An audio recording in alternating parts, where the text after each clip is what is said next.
HBN టీవీకి స్వాగతం. Station Ghanpur సభలో మంత్రి సీతక్క కడియం శ్రీహరి పిలుపుతో మండు టెండను కూడా లెక్క చేయకుండా తరలివచ్చిన మహిళా మనులందరికీ పాదాభివందనాలు చెప్పింది. చేయగలిగేదే చెప్పడం సీఎం రేవంత్ రెడ్డి నైజం. ఎన్నో ఆర్థిక ఇబ్బందులున్న స్టేషన్ గన్పూర్ నియోజకవర్గానికి 800 కోట్లకు పైగా నిధులిచ్చిన అభివృద్ధి ప్రదాత రేవంత్ రెడ్డి అన్నారు. కాంగ్రెస్ అంటేనే సంక్షేమం, అభివృద్ధి, సామాజిక న్యాయం, ఉపాధి, ఉద్యోగాలు కల్పించడం. కాంగ్రెస్ అంటేనే అన్ని రంగాల్లో మహిళా నాయకత్వాన్ని ప్రోత్సహించడం, పేదలకు కూడు గూడు ఇవ్వడం. వీటన్నింటినీ రేవంత్ రెడ్డి సారథ్యంలోని ప్రజాప్రభుత్వం ప్రజలకు చేరవేస్తుందన్నారు. తెలంగాణ వస్తే ఇంటింటికో ఉద్యోగం అని టీఆర్ఎస్ రంగుల ప్రపంచాన్ని చూపిందన్నారు. బీఆర్ఎస్ 10 ఏళ్లలో 84,000 ఉద్యోగాలు కూడా ఇవ్వలేదు. కానీ 10 నెలల కాలంలోనే 57,000 ప్రభుత్వ ఉద్యోగాలు ఇచ్చిన ఘనత సీఎం రేవంత్ రెడ్డిదన్నారు. బీఆర్ఎస్ హయాంలో ప్రజలకు 1,00,000 ఇండ్లు కూడా రాలేదు.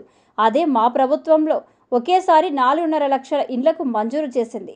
మేము ఉద్యోగాలు ఇస్తుంటే బీఆర్ఎస్ నేతలు కళ్ళల్లో నిప్పులు పోసుకుంటున్నారని, ఇండ్లు ఇస్తుంటే ఓర్వలేకపోతున్నారని, బీఆర్ఎస్ అంటే మహిళలను అడగదొక్కడం, అట్టడుగు వర్గాలకు అణచివేయడం, అహంకారాన్ని ప్రదర్శించడం. 30 ఏళ్లుగా పెండింగ్లో ఉన్న ఎస్సీ వర్గీకరణను చట్టబద్ధం చేసి ఘనత సీఎం రేవంత్ రెడ్డికే దక్కిందన్నారు. 100 ఏళ్ల తర్వాత కులగణన చేసి బీసీ రిజర్వేషన్లను పెంచేలా చట్టం చేయబోతున్నామని, మహిళా సంఘాలకు 26,600 కోట్ల మేర వడ్డీ లేని రుణాలు ఇస్తున్నామని, ఉచిత బస్సు ప్రయాణం కాదు బస్సును నిర్వహించే అధికారం ఇచ్చి మహిళలను ఓనర్లుగా మార్చామన్నారు. బీఆర్ఎస్ హయాంలో మహిళలకు దక్కాల్సిన 3,500 కోట్ల వడ్డీలను ఎగ్గొట్టారు.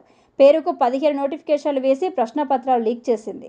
బీజేపీకి కులం, మతం, రాజకీయాలు తప్ప అభివృద్ధి పట్టదు. అధికారం కోసం జనాలను రెచ్చగొట్టడమే వారి పని అని, కాంగ్రెస్ది త్యాగాల చరిత్ర అన్నారు. మహాత్మా గాంధీ నుంచి రాజీవ్ గాంధీ వరకు దేశం కోసం ప్రాణత్యాగం చేశారని, ప్రజా సంక్షేమమే లక్ష్యంగా పనిచేస్తున్న ఇందిరమ్మ ప్రభుత్వాన్ని సీఎం రేవంత్ రెడ్డిని దీవించాలి అన్నారు.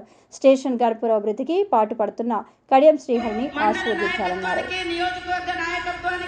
ఉమ్మడి జిల్లా నుంచి వచ్చినటువంటి జిల్లా అధ్యక్షులకు, పత్రికా మీడియా సోదరులకు, మరి వివిధ శాఖల అధికారులకు, పోలీసు అధికారులకు అందరికీ కూడా మరొక మన సీఎం గారు రేవంత్ రెడ్డి గారని సందర్భంగా తెలియజేస్తా ఉన్నాను.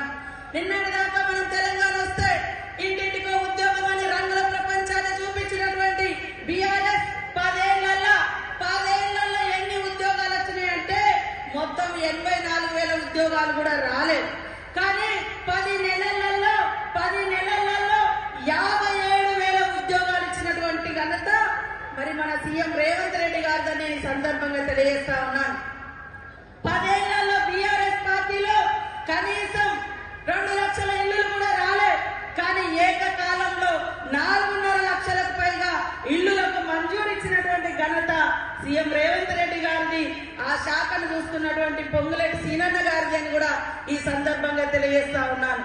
కాబట్టి సోదరులారా ఆలోచించండి. ఇవాళ ఉద్యోగాలు మేము ఇస్తుంటే కళ్ళల్లో నిప్పులు పోసుకుంటున్నారు. పేదోళ్ళకి ఇల్లు ఇస్తుంటే